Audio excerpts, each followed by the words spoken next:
Good afternoon, good morning, good evening, all colleagues who are in the room here and also those listening on the live stream online. My name is Alex Wong. I'm the Senior Advisor in Strategic Engagement Initiatives at the ITU, International Telecommunication Union, which is the UN's specialized agency for all matters digital.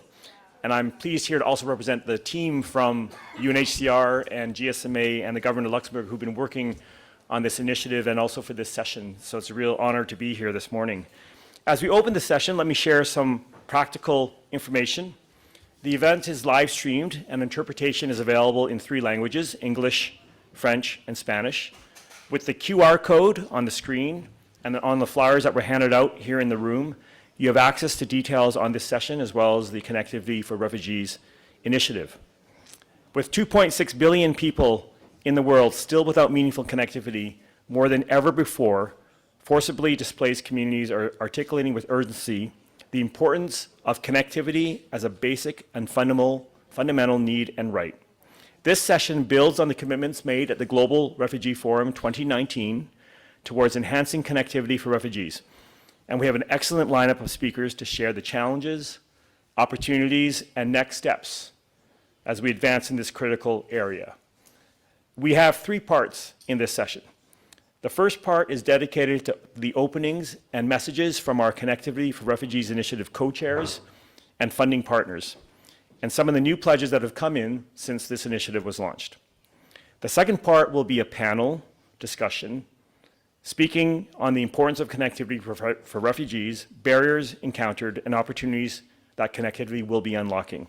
We will also hear examples of how partners are contributing to the connectivity and digital inclusion of refugees and their host communities. And the third and final part of our session, we will open the floor for statements, questions, pledges, interventions from the floor.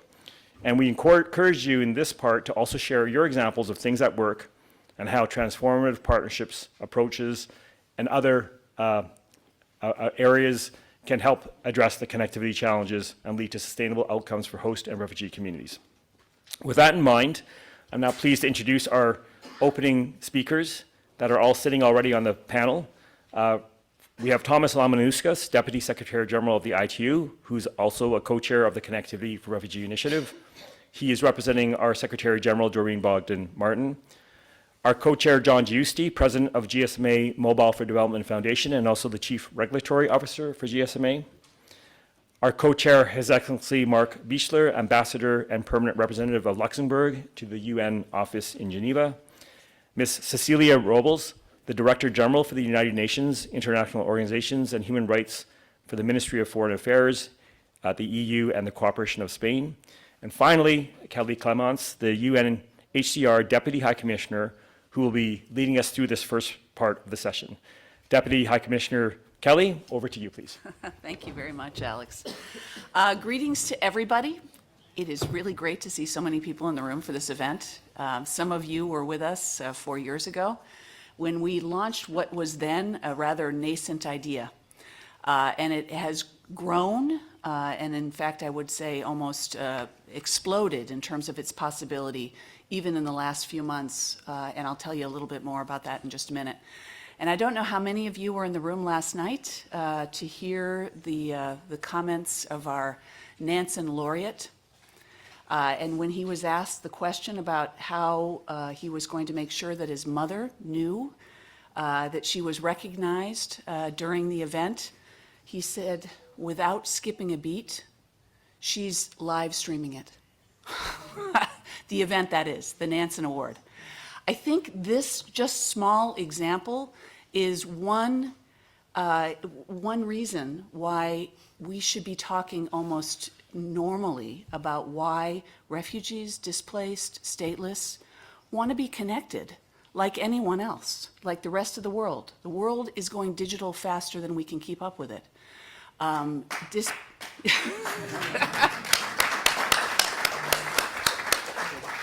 I'm going to say a few things that I think you will find, almost, why is this notable to say in an event like this? But, connectivity means information. Connectivity means services. Connectivity in an emergency where you're trying to find out where are you going to find a safe place to sleep? Where are you going to find services for your family? Where are you going to find a job? How are you going to rebuild your lives? It is fundamentally important to those that are forced to move, as it is for those of us who have the privilege of not having such disruption. And so connectivity is absolutely important, and it can be a matter of life and death. The issues that we'll talk about today and the reason that we have put this transformational pledge in front of the international community, I think we want to be bold and we want to be ambitious. And our ambitious goals is that we will help to connect 20 million refugees, displaced, and hosts by 2030. We wanted to use the connection, of course, with connectivity and the Sustainable Development Goals as our guiding light, and that becomes something that we will try to attain. But what does this mean really practically? What barriers do we have to overcome in order to make this possible? We know, for example, that some of the main barriers are quite simply electricity, or an unstable internet, or high costs of devices not everyone can afford. Digital literacy becomes an issue too, for all of us, frankly. And we also know that there are unfavorable policy and regulatory frameworks that prevent refugees and those that may not be in their home communities from being able to access such services. And we don't want to forget about some of those very specific challenges that women may have, or those with disabilities or differently abled, I should say. These are some of the things that we are trying to address, and they are persistent inequalities. This means different financing, different investment strategies, a different look at supply chains, not something that is a one-size-fits-all approach when we talk about our goal in terms of connectivity.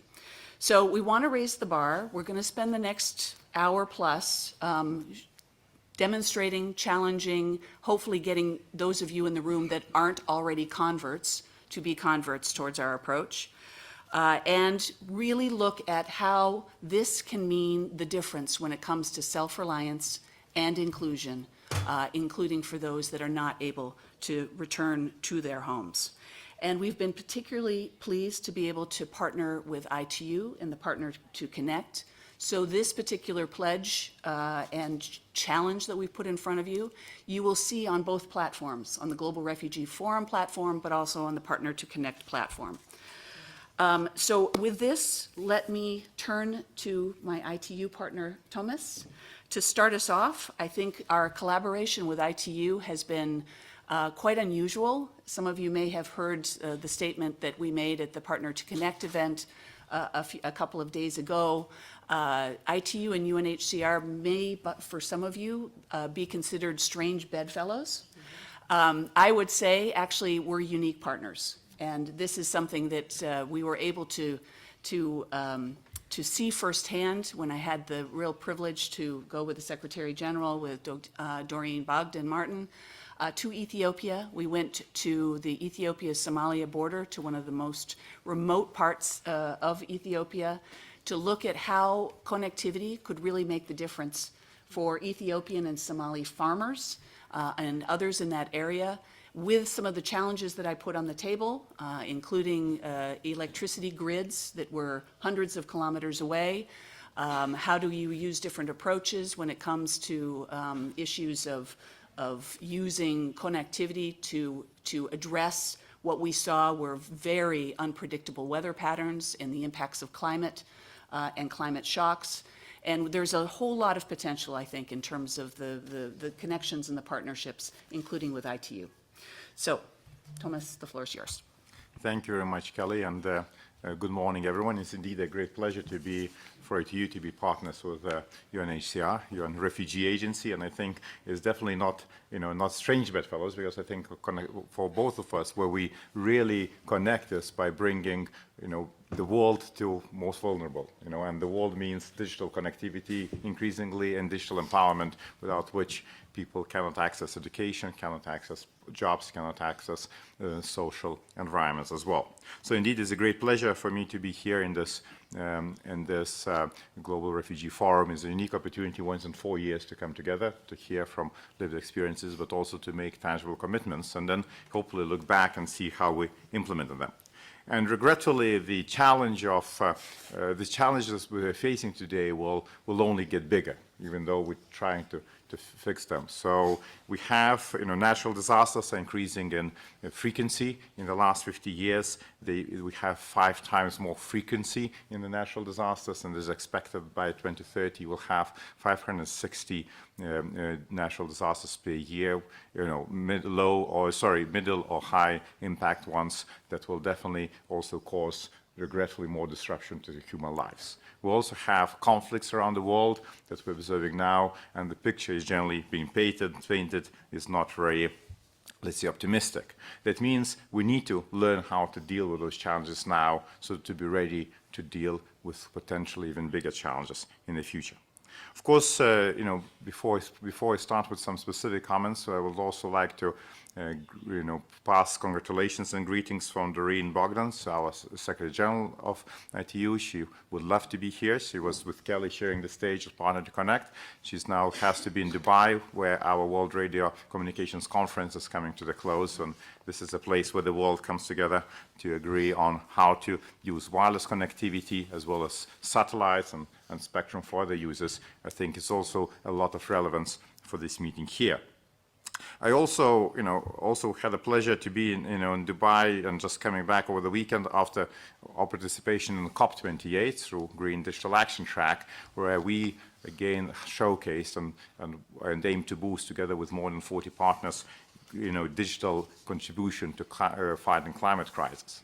And both those aspects, of course, have a very clear connection to this discussion today, because I think at the core of our mandate, at the core of our efforts, is building digital future that works for everyone, that is sustainable, and that also works for the most vulnerable ones, including refugees. So, of course, the statistics, I'm leaving statistics of the refugee numbers and all that to Kelly, but and the UNHCR. But of course, we have clear that it's significant numbers of people that now are displaced, and including refugees. Significant numbers out of that are also children. So we know that 40% around 40% of refugees are children. And then, nearly half of those are missing out of school and education. And when we talk about tertiary education, it's only 6% that are really included. So COVID showed us all what it means to be missing education and not having and what connectivity can have. So we now have our own lived experiences on that.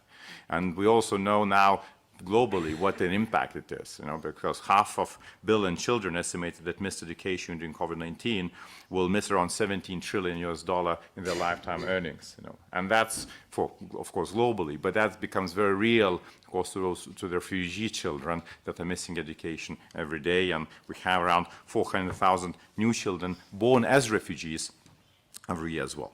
So connectivity is a vital lifeline for them. Connectivity is also very important to keeping the link with your home communities, not only host communities. And we have these great examples, for example, Ukrainian refugees in Moldova, where they can follow national curriculum of their home country through the connectivity and following this education as well. And of course, it's critical for, in terms of job opportunities, in terms of social networks as well. And as Kelly already mentioned, Doreen and her had a great opportunity to share the trip to Melkadida, the refugee camp in Eastern Ethiopia, where both the challenges but opportunities were very visible. So, and of course, that means we need to bring connectivity to make sure that those opportunities are realized. However, it's still challenging. So, again, our statistics show that forcibly displaced people are 50% less likely than those not displaced to have an internet-enabled phone.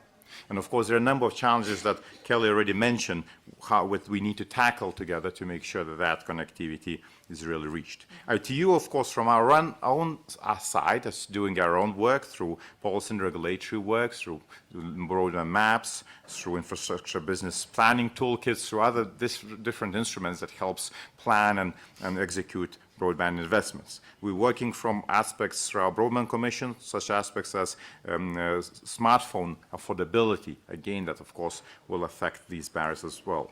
Through our GIGA initiative that aims to connect every school to the internet and every student to the knowledge, we're also connecting the refugee hosting schools in Rwanda, in Kenya, for example, as well as bringing work in digital literacy work. And of course, we aim to bring everyone together through the Partner to Connect initiative, or Partner Connect Digital Coalition, that aims to bring everyone together to bring digital empowerment and digital tools to everyone. And now we had in our session just 2 days ago a special spotlight on refugees here.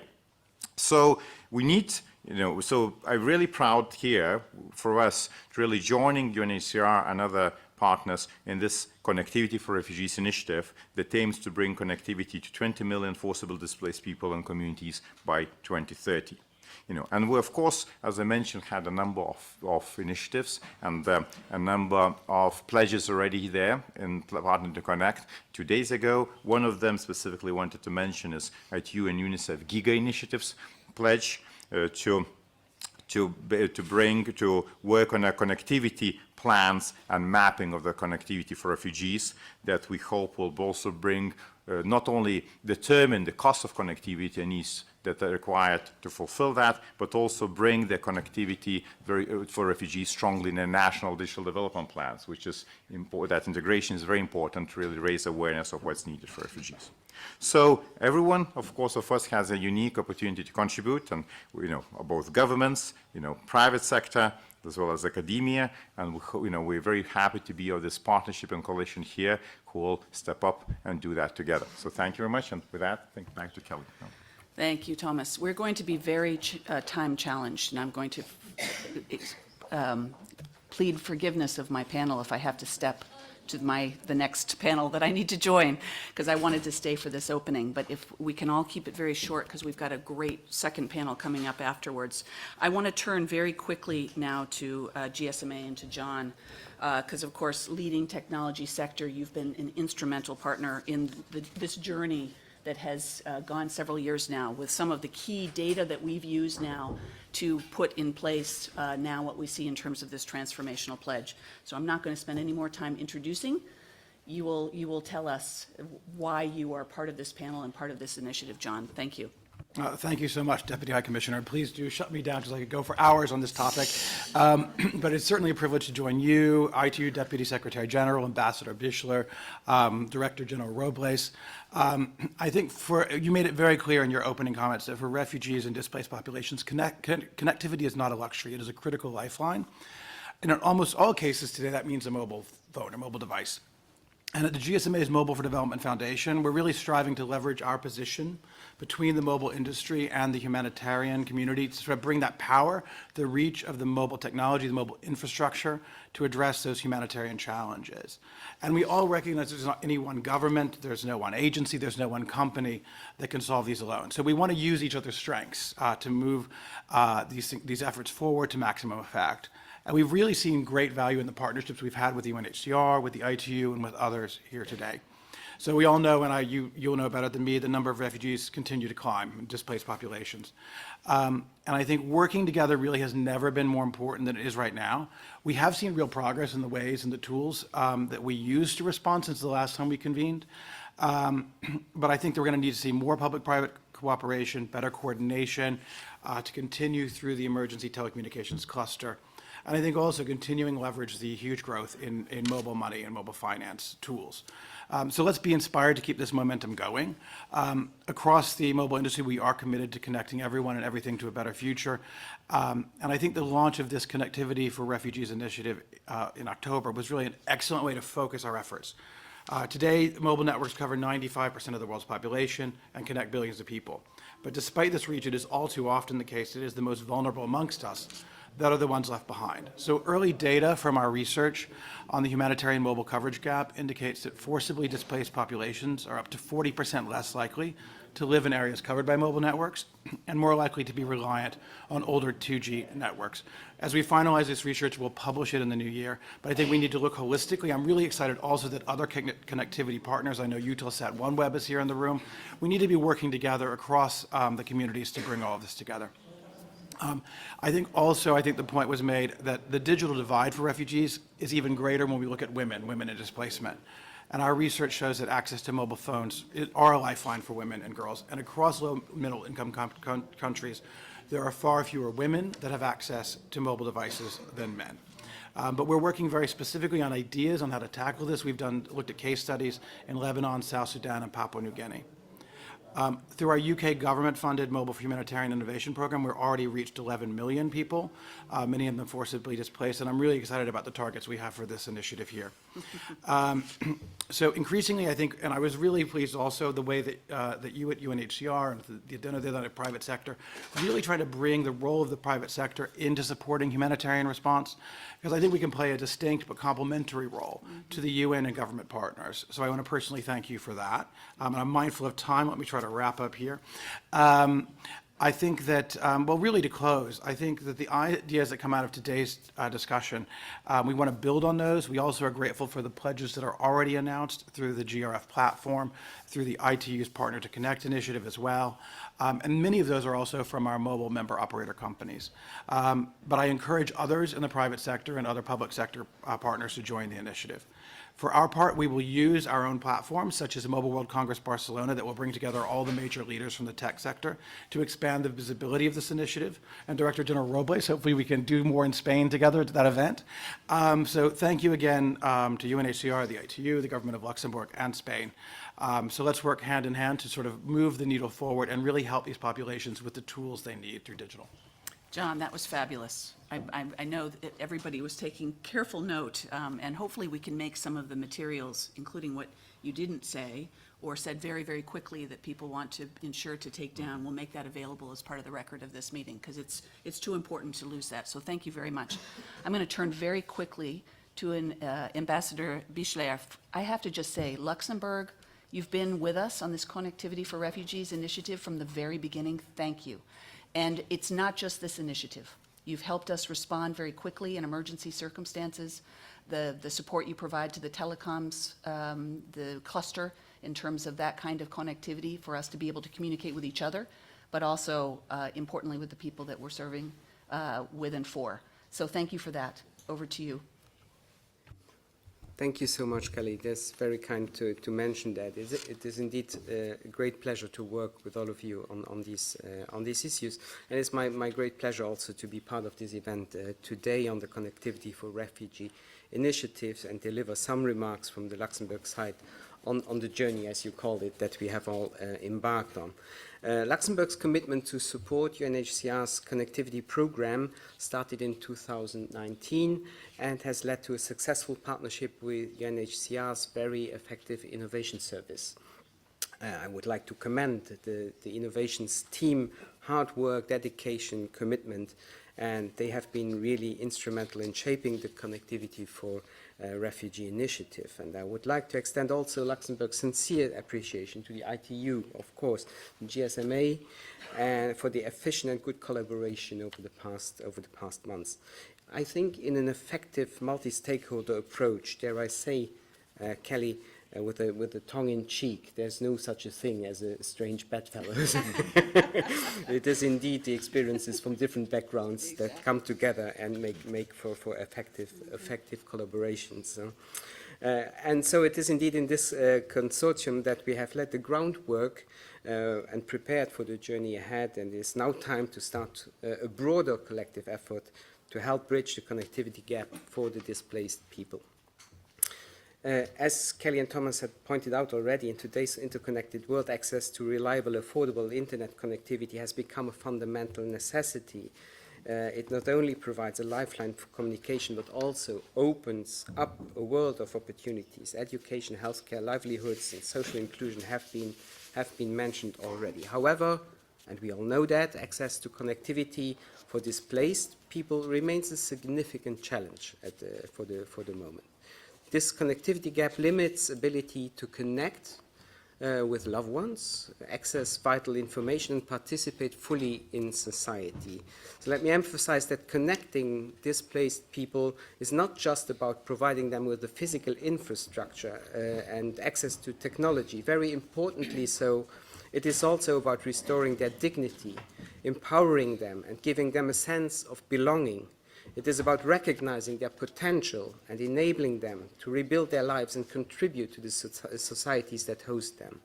So by pooling the resources, expertise, and influence of governments, host countries, civil society organizations, and the private sector, we can offer long-term solutions and pave the way for a more sustainable, inclusive future for displaced people. As a member of the consortium, Luxembourg tries to bring its strengths and expertise to the table in terms of innovation and technologies. And in that sense, and I come to the crux of my remarks, I would like to mention one of the flagship projects of the Luxembourg Development Corporation. It is called Emergency.lu. This project indeed is very close to my heart personally, because back in 2010, I was present at the creation, and the development went on and on. So what is it about? Emergency.lu is a rapid deployment mobile satellite telecommunications platform, quite a mouthful. So what does it do? The system indeed restores connectivity in crisis-effective areas. And my colleague Gilles Hoffmann, he will take part in the second session of the event, and he will explain in much more detail what it is all about. I'm also proud today to announce that Luxembourg will allocate 1 million euros to UNHCR's Innovation Service to help fill the connectivity gap.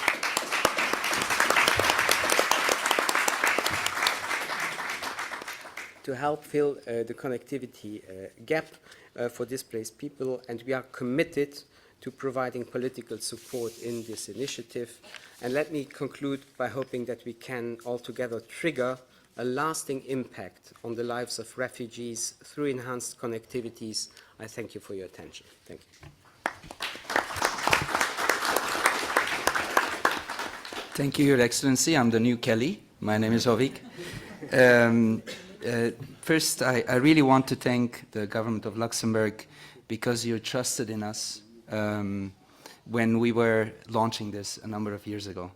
And your trust actually brought us all here, as I told you, Ambassador, earlier. So without you, we wouldn't be here, but very glad that the alliance has grown. Very proud of our alliance with ITU GSMA, Luxembourg. And I want to now, for the time's sake, turn to Her Excellency, Madam Robles, representative of the Spanish government. Spain has been an ally and a support to the cause. Your support also to the JIGA initiative and Connecting School is vital for our ability to connect a large number of refugees, children and youth to the world. So I would like to pass you the floor. Thank you for all your support. Over to you. Thank you very much, and thank you to you, to Kelly, and to Thomas for the introductions. And if you don't mind, I would like to use the opportunity to deliver my remarks in Spanish, since you... Con mucho gusto. Gracias. Muchas gracias a todos y a todos los asistentes, a este evento, que esperamos realmente que contribuya y que suponga un primer paso para mejorar la calidad de vida de los refugiados y de las personas desplazadas en algo tan importante como es la conectividad. Lo han dicho antes que yo, pero nunca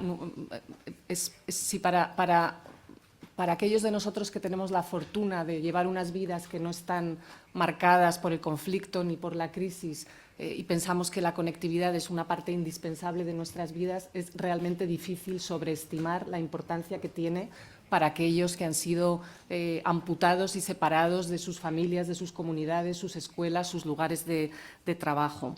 En los meses previos a este foro, España ha estado reflexionando en cómo podía responder a esta petición de ACNUR de realizar una contribución o una aportación que contribuyese o que tuviese el potencial de suponer una transformación o una mejora para las comunidades de población desplazada. Y a partir de ahí, a partir de esa reflexión, surgió la idea de combinar ese compromiso del que ha hablado el embajador de Luxemburgo en último lugar sobre ese compromiso hacia la conectividad universal, combinarlo con el compromiso con la educación y con la infancia, porque los menores, como ha explicado el secretario general adjunto de UIT, pues son una parte de población desplazada que requiere una atención especial y cuyas necesidades y derecho a la educación no están lamentablemente siempre cubiertos, ¿no? Para nosotros la protección del derecho a la educación es una prioridad, es un elemento transversal de nuestra estrategia de diplomacia humanitaria que hemos aprobado recientemente, como es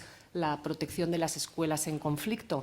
Y tenemos que partir de la realidad de que cuando esa protección falla y cuando los menores se ven obligados a huir, pues tenemos que poner todos los medios y todo el esfuerzo para que puedan continuar recibiendo la educación necesaria, algo que es esencial, ¿no? Partiendo de la iniciativa GIGA, que es esta iniciativa conjunta de UNICEF y UIT para asegurar la conectividad de las escuelas, de todas las escuelas del mundo para 2030, surgió la idea de sumar a la ecuación a ACNUR y sumar a esta ecuación a la población refugiada para la que ACNUR trabaja y de la colaboración entre estas tres agencias y de la colaboración también y la participación del sector privado, GSMA, Fundación Profuturo y otras entidades que esperamos se vayan sumando, confiamos en poder sentar las bases para que la educación esté al alcance de toda la población refugiada, contribuir a cerrar la brecha digital en esta población, incluida la brecha de género tan importante, y contribuir entre todos a que el futuro digital sea más inclusivo y pueda brindar más oportunidades a los niños refugiados y desplazados. Hemos definido una hoja de ruta en la que el primer paso será trazar un mapeo de las escuelas y de los centros educativos que existen en las zonas más extensas de acogida, especialmente en los campamentos y en los asentamientos que dependen de la conectividad para todo tipo de servicios, y seleccionaremos una serie de países, o se seleccionarán una serie de países para asentar los elementos fundacionales que permitan ir haciendo de este compromiso una realidad. Y para esta primera fase, España, iba a decir se compromete, pero ya ha sido aprobada la semana pasada una primera contribución de 1 millón de euros que será gracias,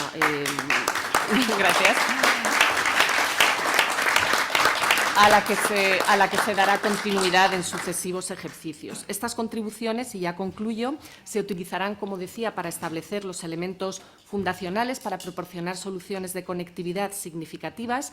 No es un trabajo fácil, puesto que se precisan, como la alta comisionada adjunta ha dicho en su intervención inicial, se precisan elementos clave como la capacidad técnica, infraestructura, inversiones en conectividad en las escuelas, y eso requiere un compromiso y una colaboración activa por parte de todos. Y por eso esperamos que esta promesa de España y de todos para avanzar en conectividad en los refugiados en el ámbito educativo sea compartida y sea asumida por más actores, y que de este compromiso conjunto surja un elemento transformador que los menores desplazados se merecen y que necesitan. Muchas gracias. Gracias, señora Robles. Gracias por el apoyo, por el buen anuncio, por las buenas noticias. For the sake of my own dignity, I will switch now to English. Thank you all. I like to say this: the rubber now hits the road. We are very excited where we are now, because this alliance today allows us to really seriously launch an initiative that will have an impact on communities. And we have some good news for you. We've already started. So we will be focusing in the days to come on a number of countries where we will start this journey. We are working closely with Egypt, Ethiopia, Rwanda, and South Sudan to start piloting some of the solutions that we are all jointly working on. You have seen our link, refugeeconnectivity.org. Please visit it, scan the QR code if you can. join our alliance. We work as a family, as you can see, we're all united, but we know we can't do it alone. So we would welcome all of those of you who are committed to the cause and who want to join our journey to connect 20 million refugees by 2030. So we are ambitious, but we're also confident. For the sake of time, I want to now pass the floor to our Master of Ceremony. Alex, over to you. And thank you, panel members. We will now leave the stage.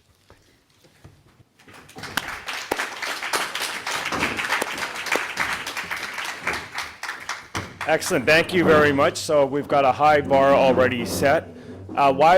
To save time, I invite our panel to already take the stage while we get ready for the segment in between. So Mamo, Karen Basaya, Jan Petro, Gilles Hoffman, Daniela Weber, and Peter Batali. Please take the stage. And while I do so, I'm going to introduce a special guest that we have here that will help us kick off the panel discussion. So I'm pleased to introduce Mohammed Elmadoud Ag Mahmoudou, I'm sorry if I didn't pronounce that completely correctly, who is a Malian refugee residing in Mauritania since 2012. Mohammed is a recipient of the Daffy Scholarship, and he's been a dedicated leader in the Mera camp and holds the position of manager at the Connectivity Center in the camp. In this role, Mohammed oversees a vital learning hub that provides access to information and communication technology tools. The center serves as a diverse audience in the camp, including youth, the host community, and educational professionals such as teachers and students. And under his leadership, the center has successfully trained around 800 refugees since 2021. Mohammed, can I invite you to the stage and maybe you can share your story as we prepare for the panel discussion. Mohammed, please.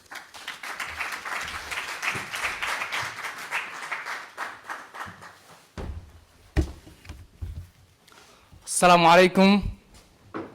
Bonjour. Good morning. Buenos dias. Ni hao. Ok, donc je vais parler en français. Vous m'excusez, hein?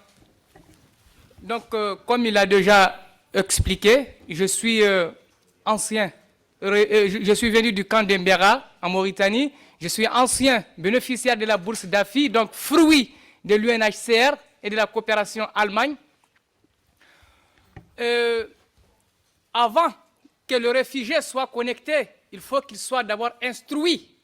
Oui, j'ai dit instruit, parce que je le dis et je le répète. Avant, autrefois, c'est celui qui ne sait ni lire ni écrire qu'on appelait analphabète.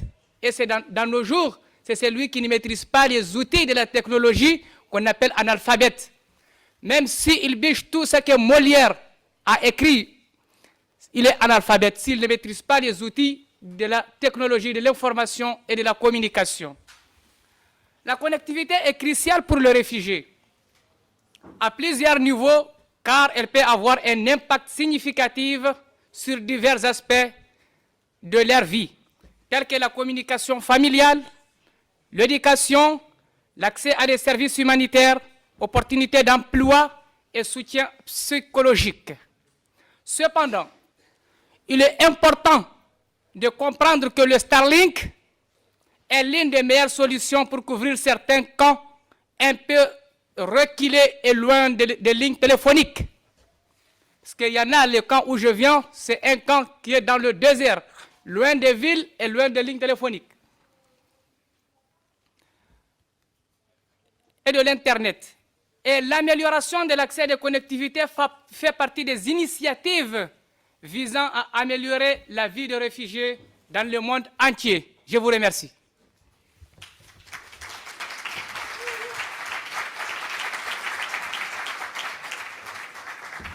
Thank you, Mohammed. That is very energetic, and I would also learn digital skills from you as well if I had the chance. So I'm really now pleased to introduce our panel.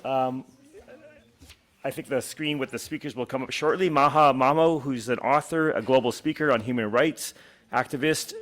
She's one of our speakers here. We're pleased to have her. Karen Basaya, who's coming from Safaricom, where she's the Director of Sustainable Business and Social Impact. Jan Petro, who is the Director of Special Projects at Eutelsat Group. Gilles Hoffman, who's the coordinator of the Emergency.lu in Luxembourg. Daniela Weber, who's the Deputy Director of NetHope's Center for the Digital Nonprofit, and our Peter Batali, Director of the Community Technology Empowerment Network. Over to you, Peter. You will be our moderator for this panel. Thank you. Yes, thank you, Alex. My name is Peter Batali. As Alex has stated, I lead a refugee-led organization called C10, Community Technology Empowerment Network. We are a beneficiary of this gathering here on connectivity because we implement connectivity in northern part of Uganda in East Africa. And I'm very, very privileged and honored to be here today. We have a great panel here. Today, I'm going to give you some questions, but before we go to this section, I want to just say that I'm very, very, very privileged to have ITU, GSMA, partners that we hold dear to our hearts. They have really, they have been the reason why we have made it up to this stage, from emergency in 2016 up to date. So maybe we can give them a round of applause before we can. Thank you. Just before I start, I want to give our panelists time to have their opening remarks. And I think we can start with Maha. Maha, over to you. Okay. Well, good morning, everyone. I'm so happy to be here. And I'm so honored to be here as part from the refugee experts. Myself, my name is Maha Mamu. For 30 years of my life, I lived as a stateless person with no documents, with no nationality, with no passport, with nothing. So I didn't have access for no education, no work, not really anything as a human being access legally. The only pathway that I could find, that I could use, luckily, was through internet. I used the connectivity, I used internet in order to try to find solution for my problem. So when I was born in Lebanon, as stateless, I used the internet to try to find a country to host me. I tried to ask for asylum for many and many countries. The only country that accepted me after 10 years was Brazil. The first thing I did when I moved to Brazil back in 2014 was to leave behind my community, my parents, my family, my friends, all my loved ones, and even my language and my culture. When I got to Brazil, I didn't speak Portuguese. So everything to do, the first thing I did was to try to find that SIM card, to try to find that internet in order to be with me wherever I go. Even while I went to the supermarkets, or if I wanted to buy something, or to cook something to remind me home, or to keep in touch with my family, all I used was the internet. Luckily for me, I had internet access in Brazil. And that's how I was able, when I got to Brazil, to learn that in Brazil they didn't even have laws for stateless people. So I didn't have really the pathway to get nationality. And that's when I started speaking up. That's when I started to be an activist for the cause. And I started sharing my story. And without the internet and the connection, I would never be able to be here with you today, guys, and share my story and have the privilege to contribute in changing the laws in Brazil, to be a Brazilian today, and to be able to let my story get to millions and millions of people, to be the inspiration that you can never give up. Even the person that had no access to no legal places and no access to not even a passport, I was able to move and change this. So I'm so glad to be here. I'm so glad to be part of the connectivity for refugees and for all, and thank you so much.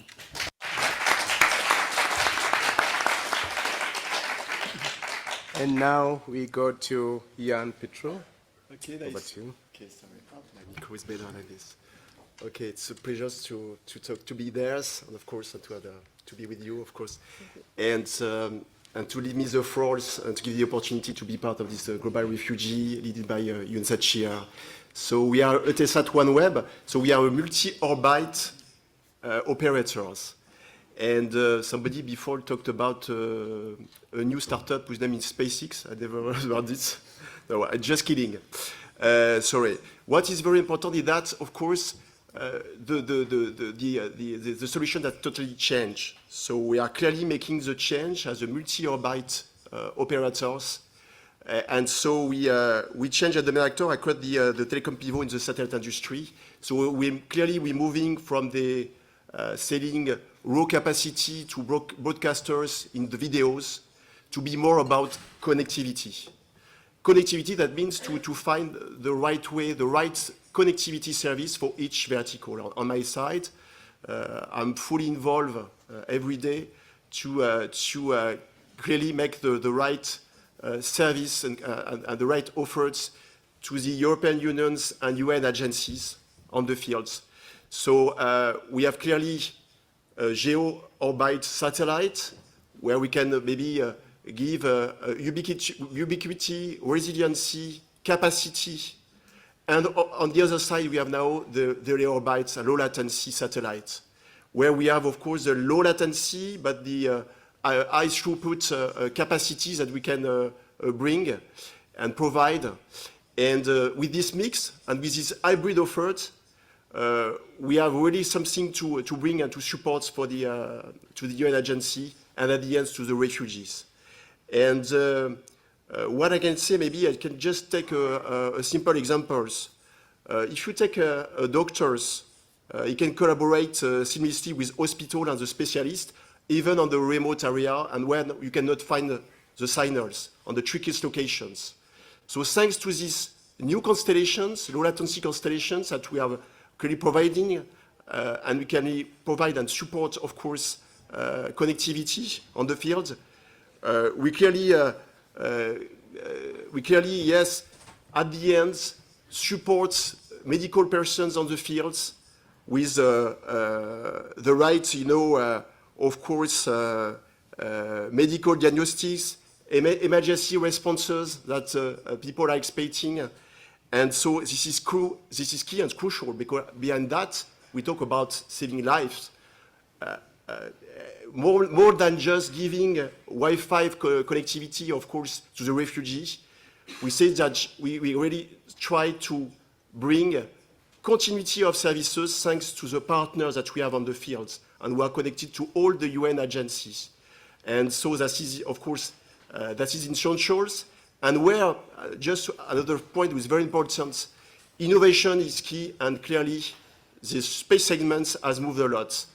That means that on the space segment, but on the ground segment, with the small satellites, and easy to deploy, easy to install, and easy connection, of course, for many, of course, agency and refugee on the field.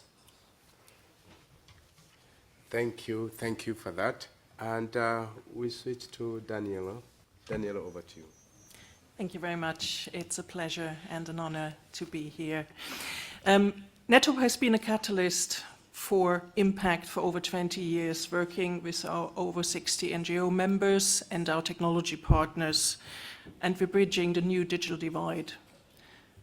Even more people have access to devices and the internet, but there are still critical gaps in infrastructure, systems, and capabilities, and that's what we're calling the new digital divide. We strongly believe in digital inclusion. It's one of our strategic pillars. It cannot be limited to only emergency situations or treated as a charity. We must understand that digital inclusion, from the foundational digital access to reliable information and also freedom from exploitation, is increasingly a basic necessity and therefore should be an universal right. Connectivity for refugees is as essential as food, shelter, and healthcare, and therefore it needs to be part of the aid given to refugees. Not only does it allow to connect with family and loved ones, it provides access to essential information and services, and also taking a longer-term view, it can enable capacity building to create livelihoods. You must not forget also that refugee communities are often a target, which is why digital protection, cybersecurity, data privacy is also an essential element of this. Digital inclusion, digital skills, digital protection for us go together. We believe they are best achieved in coalition with others. That's what we do, and that's what we want to continue to do. And we're looking forward to working with this initiative. Thank you.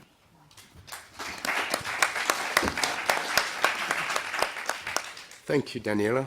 And we come to the left, Jan Petru. Thank you. So, thank you very much. Good morning, everybody. I'm Gilles Hoffmann, and I work for the Luxembourgish Ministry of Foreign Affairs. Ministry has a new title now, but I will not go for the long one because we are lacking time. I have the pleasure today to introduce you what we have been doing with the Emergency.lu program, but more importantly, where we come from with Emergency.lu and how we now engage in the telecom and ICT sector in general, because we went quite beyond just what we have been initially doing with Emergency.lu. But let me just start briefly introducing what we have been doing with Emergency.lu and why Emergency.lu was created. A bit under pressure because actually Ambassador Bischler is sitting in the room, and he was director of the Development Cooperation and Humanitarian Action Department when Emergency.lu was created back in 2010. And it was actually after the Haiti earthquake where lack of connectivity solutions for the humanitarian sector, importantly saying the humanitarian sector back at the time, were identified. And the Luxembourg government decided to overcome that lack and to find a solution to support the humanitarian sector with connectivity. And back in the days, we partnered up with a few companies in Luxembourg, and I will go a bit more in detail in the public-private partnership portion later. So we created a public-private partnership and then built this solution which has been mentioned, like a global satellite-based communication platform for humanitarians. And it was, as I said, after the Haiti earthquakes, and the main goal was actually to be able to respond to natural disasters. But then, and Hovik mentioned South Sudan, that was interesting. In 2012, there was the first deployment of the solution, and they said, Gilles, you have to go to South Sudan because there is a crisis there. Not a natural disaster, but another crisis, and so you have to go and deploy there. So all of a sudden, we were also not only deploying to natural disasters, but also to other humanitarian crises, conflict, etc. And with all of that, we also got involved with a lot of agencies who are working in this sector, like all the colleagues around in the room, but also other partners like Ericsson Response, which is also represented. We were working with Cisco and others, and really got engaged into this sector. And John tells me that I have to stop here. And that's actually why we are now really engaged into this initiative, because we have built like a strong capacity in the connectivity and ICT sector, and are not only supporting with funding as maybe many other governments do, but really engaged. And yeah, I stop here because of time, but I could continue for hours as well. Thank you. Yes. And in the interest of time, we go to Karen, over to you. Thank you so much. It's an honor to be part of this global forum where we're deliberating on the refugees. So when I reflected on this, I realized that no one is immune to being a refugee. So therefore, we all need to come together, that's the government, development partners, and private sector, to address this issue. And as Maha spoke, it actually brought the challenges that refugees do face, from cultural lack of official identification, socio-economic exclusion. And I asked myself, if we bring technology and humanness, or connectivity and humanness at the center of this, we may just be able to address some of these things. So Safaricom is a leading technology company in Kenya and now in Ethiopia, and our purpose is to transform lives, and we want to be a purpose-led technology company by 2025, and addressing some of these issues like helping in this connectivity is what will help us really bring our purpose to life. And we are guided by the Sustainable Development Goals. We look at SDG 10, reducing inequalities, which which we think strongly helps bring these conversations to the table. So some of the things we've done in this area is just by putting one base transceiver station or a base transceiver station in a refugee camp really changes the dynamics of this area. So around 2019, we started working in this area with Vodafone, Huawei, and UNHCR, where we did something called Instant Network networks. Instant Network schools, because we felt that the refugee children are expected to compete with this child in Luxembourg, where they have no access to any of these things. So we brought this into the camps, and we started looking at things like having fast internet, a projector, a laptop, teacher training program, just to help these students. And so far we've had 30,000 community members benefiting from this. In the same year, we partnered with tent partnerships for refugees, just to look at how can we help this community boost the local economy, because the host communities are always resistant because they feel like these people are taking from us. So with the partnership with Tent, we developed an e-voucher system where instead of the refugee further queuing for food, they'd be given a voucher, then they can decide what they want to eat, as opposed to giving them what you think they should be eating. So along the way, we developed our M-Pesa Foundation Academy, where we take 2 children from the marginalized areas, and indeed we have 16 to 18 refugee children from Congo, Sudan, Burundi, all the neighboring countries. Then what excites me most is in 2022, we worked with UNHCR on something called Bonga for Life initiative. The north of the Horn of Africa was facing a serious drought. So we asked Kenyans to donate their loyalty points that they hold and M-Pesa to do this. And tomorrow we are launching phase 2 of this initiative. So there are practical solutions that can be done by technology companies to help address this connectivity and technology challenge. Thank you.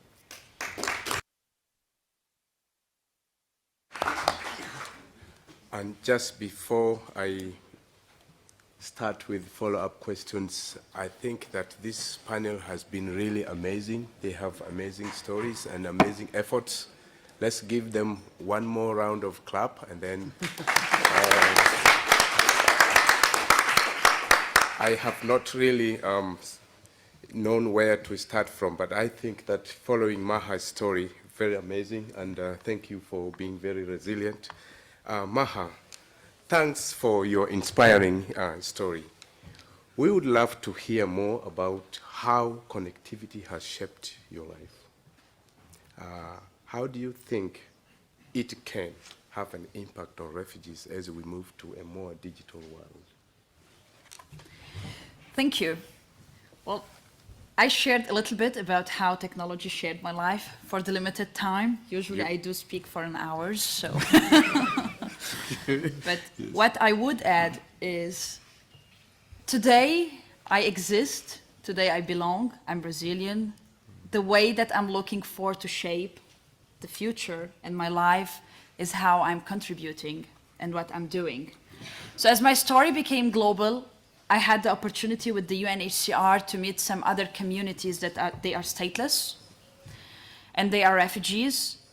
And I'm so happy to be here to see all those initiatives as I'm looking and I'm working closely with all those communities that they don't have access for internet, they don't have access for documents, they don't have access for food. When I met in Dominican Republic, they have more than 300,000 stateless people. When I had the opportunity to meet them, the first thing that they asked me for is, we want to learn English. We want to have the opportunity to do the e-learning. We want to have the opportunity to be accepted. If we're not accepted within our community, we want the world to see us. So I'm so happy to be here. I think this is how we can shape it and how this will impact on refugees' life, because this will move and will change their lives. And not only in Dominican Republic. In Kenya, I do have a very dear stateless friend, former stateless friend too, and she became the first woman to get the Kenyan nationality and to study. And she's the woman from her community trying to help them to study and give them the importance of, education. My friend, I'm having a very, very difficult time even connecting with her. So I can understand how all the challenges they are facing inside the community and what they are doing. That's why congratulations for the initiative. I think we can really do an amazing job in changing their future and their life only by giving them connectivities. The Rohingya as well, stateless people, and the community that they live to, and all the challenges that they are facing, it's so difficult for us in the other way of the world to know about their story and to know about them. And here in Europe, we have a stateless community as well. Our challenges and difficulties as refugees and stateless people is how to get our word heard and how to get people to know us and to know our story. So it goes beyond like the connection and the internet. It goes beyond not only having connectivity, but it goes to how we are connected, how we are sharing good practices, and how we are be able to have our community in order. Where are you? Oh. Yes. How we are able to go forward and contribute in our society and make it a better place to exist. Thank you. Thank you. And just before you go, having connectivity is one thing, but throughout the world, there is a lot of digital divide.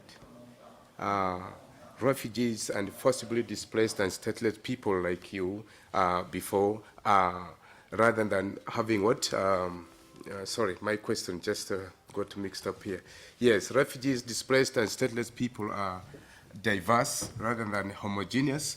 How can we create an inclusive, connected society that leaves no one behind, regardless of their age, gender, or disability? Maha, over to you. Thank you. The way I think is we already did this, so giving us a seat on the table. So being here, heard, and being able to share our story and to share what we need, because nothing without us, for us. So how would you know what we need and what we are looking for if you don't give us the table, the seat on the table? Even though if you look at us like, oh, they all have the same problem, they're all refugees, or they're all stateless, or they're all displaced people. No, we're not. The needs are different in each country. The needs are different in every place. I think we could get having the seat, having another Maha here sitting, having another person here sitting and sharing their story and sharing their need, giving the opportunity and the space inside the companies and inside the, the open spaces in order to have their voice heard. Thank you. Yeah, thank you, Maha. Yeah, maybe you could give Yeah, talking about solutions, Karen, I heard about your amazing work in Kenya. Many thanks for sharing that information. As a long-standing partner on refugee issues, it would be great if you could tell us more about Safaricom's efforts to date to ensure connectivity is available in refugee camps in Kenya. Thank you so much. Over to you. And thank you, Maha, for pointing out that your friend has been given a citizenship. Indeed, the Kenya government has enhanced the Refugee Act in Kenya. And we've seen the deliberate effort that the government has put in place to get partnerships from private sector and others so that we're able to drive the connectivity, socio-economic empowerment within the refugee community and also the host communities. So for the long time in Kenya, we had left behind the host communities and everyone focused on refugees, but now we have brought them along. So some of the things we are now working on center around financial and digital inclusion. So we realized that when the government gave a directive that if you're not registered, we should remove your connectivity from you. Then the law said you must have a Kenyan ID. Now, you don't have a Kenyan ID in the camp, and my colleague Agnes here has been lobbying the government tirelessly to ensure that the refugees do get a sort of identification that can help them. So now we are working on M-Pesa registration for refugees so that they can access financial services, because the financial services under M-Pesa, they can access savings, wealth management, credit, business financing, so that there is socio-economically empowerment, as well as global payments through M-Pesa Global Partner Ecosystem. So Maha here can easily send her friend money when she's in Kenya in the camp. So we want them to be able to participate in this. Then we were looking at access to affordable and smart handsets.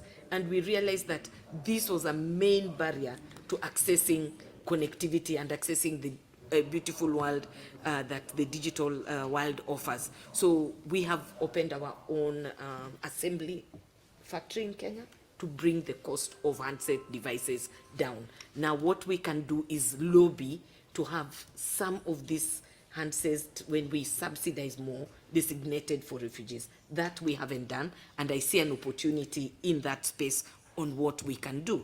Then we are working with the government to create digital solutions that will allow the refugees to access essential government services like birth registrations, school registrations, access to, and then the marginalized communities. Because when you look at where the refugee camps are hosted in Kenya, those communities are already marginalized. So how do we use connectivity to reduce the inequality that already exists between the marginalized communities and the rest of the Kenyans, and also between the marginalized communities and the refugees and the host communities? So we are putting connectivity at the center of doing this. And I can tell you that in the last time we put up the base transceiver station, the first time in the business we had said this is a loss-making base transceiver station.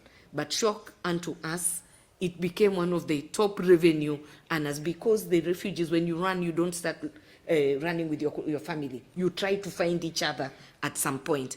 And so I can say, just by putting connectivity, there's ease of communication, access to educational opportunities, ease of doing business. They have the ability to pay for these things. And then what makes me happy is the fact that the people who never wanted to work in these areas, be it doctors and essential services, they do now can go work there because they have access to connectivity and they can get in touch with their communities. Thank you. Thank you, Karen. Thank you for that amazing story and amazing effort in Kenya. Now let's switch to Daniela, NetHope. NetHope has been a long-standing, have a long-standing history of supporting connectivity through its network of members. How is NetHope delivering connectivity and looking to work with local groups and community organizations? So we're doing that exactly through engaging with our members and their local teams, as well with our technology partners and their local teams. And we also build relationships in the countries we operate with, for example, local telecommunication providers. And it's by bringing all these parties together that we achieve the best outcomes. So a few years back, we did some work with the IRC and a number of private sector technology partners to deliver the IRC's signpost platform for refugees in Colombia. And that not only gave connectivity, it also provided access to information, which was incredibly important at that time during the COVID pandemic, to not only be able to connect with others, but to get reliable information about health, about the pandemic. So that's one of the examples. It's all about making those links. We're providing emergency telecoms trainings in countries where, again, our local partners, our local member teams, the community can receive training, and we keep the connection, we engage them in that way as well. Thank you. Let's switch to my left here. Petro, thanks for pledging to advance connectivity. Sorry? Got the wrong one. Sorry. This one. Yes. Forgive me for mistaking I might not the have name. the answer to the question. The faces. Yes. Giles Hoffman, Emergency.lu is a unique public-private partnership aimed at delivering critical humanitarian support to respondents in times of emergency. With this initiative, what potential does this type of public-private partnership have in providing connectivity to refugees? Thank you. Yeah, I think, generally speaking, I think partnership in general will play a crucial role in this initiative. Without partnership, we cannot reach the goal we set ourselves. I think that's super important to say.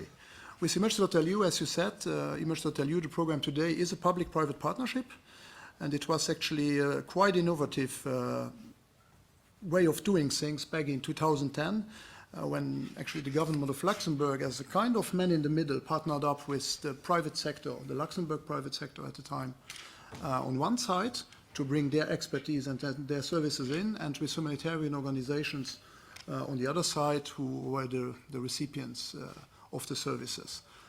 At that time, as I said, the humanitarian organizations. Today we do more and also cover like affected communities, refugees and so on. So that was quite innovative, and the government, besides being the man in the middle, of course, is also funding the program. So without money, things are usually difficult. So that's what we had set up, Luxembourg private sector on one side, humanitarian sector on the other side, and the Luxembourg government as funding the program and being in the middle to bring both together and to somehow make sure that things work as they are supposed to do. That worked fine, but I think now with this initiative, which is at way larger scale, we have to adjust, well, not we as Image.lu, but to actually reach the goals of the connectivity for refugees initiatives. I said partnerships is important, yes, but I think there is 2 points. I think we really have to extend the partnerships. Of course, it cannot only be Luxembourgish partners, that would not be how we would achieve it, but it should be like global partners, but also regional and local partners. And I think we should not forget about the importance of having the companies already being in countries we would work in on board, because I think that's a crucial element, and it's not up to us just to bring in everything from outside. And I think the second point is the financial model, the funding model. I think today, as I said, the government of Luxembourg for Image.lu is funding the program like 100%. But even with support of many other countries, I think we would not be able to sustain such a program over time if it only works on public funding. So I think we have to find solutions, additional funding sources, of course, like private sector, for example, and also others, but also maybe a sustainable way, and it has been briefly said here, that the services could also be a kind of, maybe not 200%, but at least partially financial sustainable, and having a kind of cost-sharing model. There is different ways of doing it. Often complicated because of regulatory issues, but I think that would be the 2 main points we should address in this partnership to reach our goals. Thank you. Thank you. And moving on from private to public partnership, let's hear more from Jan Petru of Eutelsat. Jan, thanks for pledging to advance the connectivity agenda. What kind of approaches do we need to explore to create more sustainable long-term solutions? And how can Eutelsat help deliver this? Okay, thank you. It's very good questions. So now it's clearly, I think just to show that we have some concrete example with all our African teams from OneWeb, Eutelsat, who are connected on the fields in Africa. And when they are going to and ask to my department to say, Jan, what is the solutions when we have, for example, to find answers for telehealth, long-distance learning, crisis response, what could be the right offer? We say, clearly, we have to be flexible and agile. We can be flexible and agile because thanks to the multi-orbit, that means that we can clearly answer and addressing the right solutions to all the missions, different missions. And so we can play on that. And so clearly we can, and especially when we have some, some agencies, we need to have the right connectivity, internet access for the officers, for the camps, for the rapid deployments. I can pray, and we have the right, thanks to these innovations, with the multi-orbit solutions that we have, with the 2 constellations, we can play on that right now. We can play on that because we have this, new space segment and 2 segments, but on the ground, we have the key partners, because we need, it's not enough to be an operators. Clearly, we are connected to our service provider. We are connected to technical guys and retailers, for example, in Africa. All the guys who know, of course, the network and how well they could address the right efforts. So in my department, we say to these guys, to this, all these teams, please, we can play that. We can, what has changed, totally changed, and it's key to say that. We are not selling capacity megahertz. We want, of course, to have the right connectivity, megabytes, managed services for each case. If we need, of course, to, and we can address that, something very flexible, we can do that and we can manage that. It's very new, and that's why we clearly invest a lot on that, just not in terms of financials, because of course it costs a lot to go to the new constellation, but on people.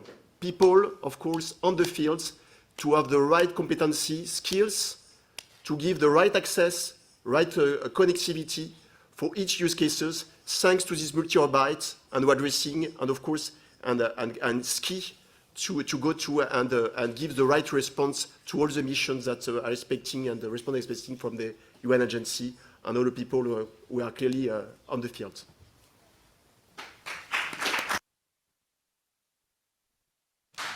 And once again, let's just give a final round of clap to our distinguished panelists.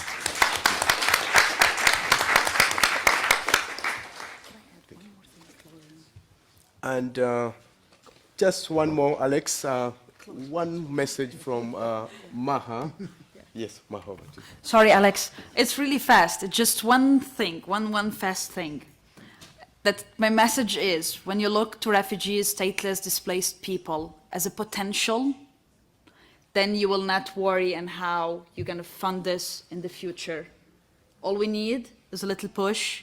Once we're part of this solution, we can contribute, and we can really make it to the society as well. So giving us this space, I would really like to thank you and to tell you, like, once we're in, we really can contribute, and we're really part of the sustainable solution that we're looking for. Thank you. Thank you, and over to you, Alex. Great. I'll invite the panel to stay on in case there's a question for them, because we're going to enter now the last part. I've been told I can go 5 minutes over, so don't blame me, blame our organizers, because I know we're running a little late, but we'll go until 12:05 to give some time for a couple comments or questions. I want to start, though, because we do have actually 2 interventions or 2 statements by our member states who want to make a statement. So I think I have them both sitting here right in front of me. So I'll first call on our colleague from Ethiopia, please.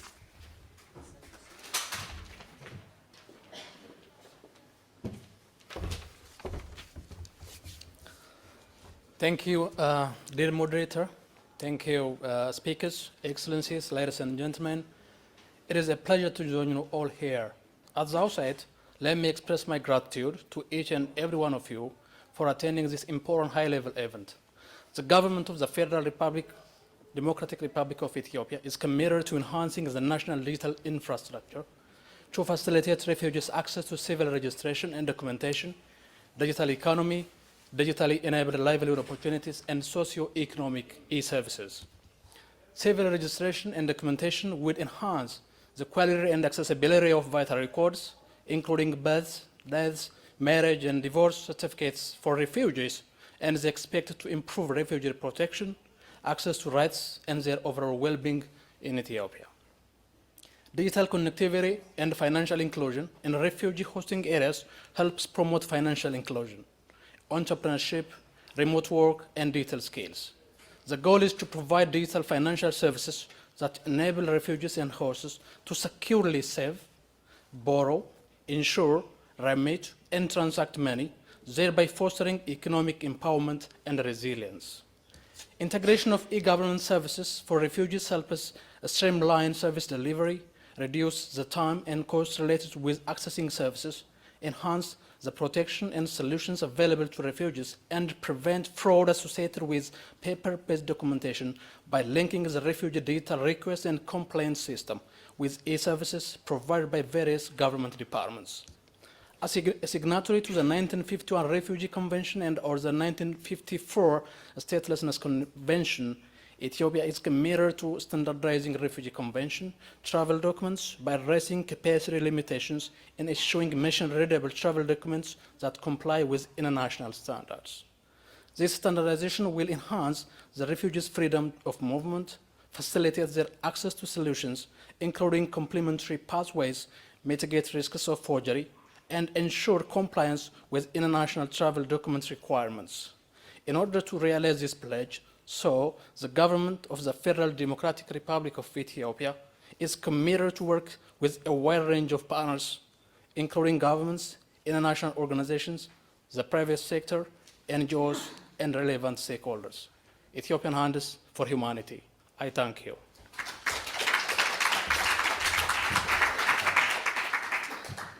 Thank you very much. We have now our next statement from the government of the Philippines, the Chief State Counsel, Dennis Chan. Dennis, please.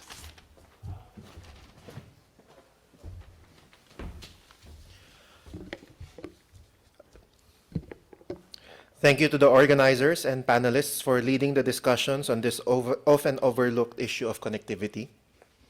We strongly believe that digital access can provide pathways towards self-reliance. It is for this reason that the Philippines pledges to ensure inclusion in national and local structures to facilitate access to financial and digital systems of refugees, asylum seekers, stateless applicants, stateless persons, and populations at risk of statelessness. This pledge complements our other pledges that aim to provide livelihood opportunities, enhance access to services, and promote self-reliance of persons of concern. Our focus is to work with public and private institutions to address barriers to their inclusion in financial and digital systems. Thank you. Okay, so I want the audience to note that I still have 1 minute left officially and 6 minutes unofficially, and we're into the more interactive, informal part of the session, but we actually have already a volunteer for a first comment from Bard College. Please.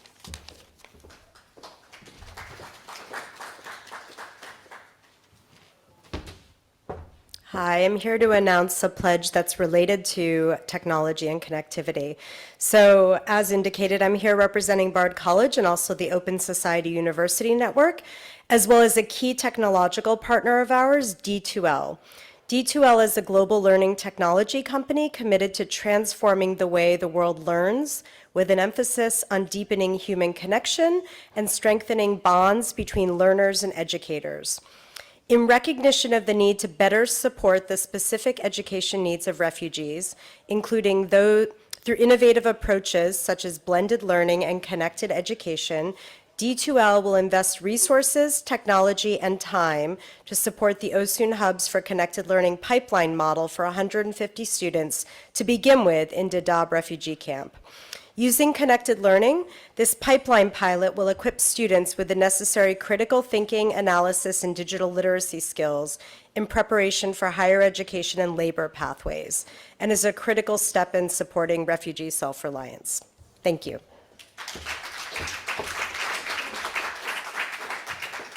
Okay, thank you. We have still a couple minutes left. Any final thoughts or comments or questions in the room here? If you have one, you can put up your hand. Okay, in that case, I will finish the session at 12:01. So thank you for all the colleagues who've joined us online. We have a lot of work to do. Thank you again to all of our partners for the initiative, and looking forward that we can provide an update in 4 years' time, if not before then. Thank you very much.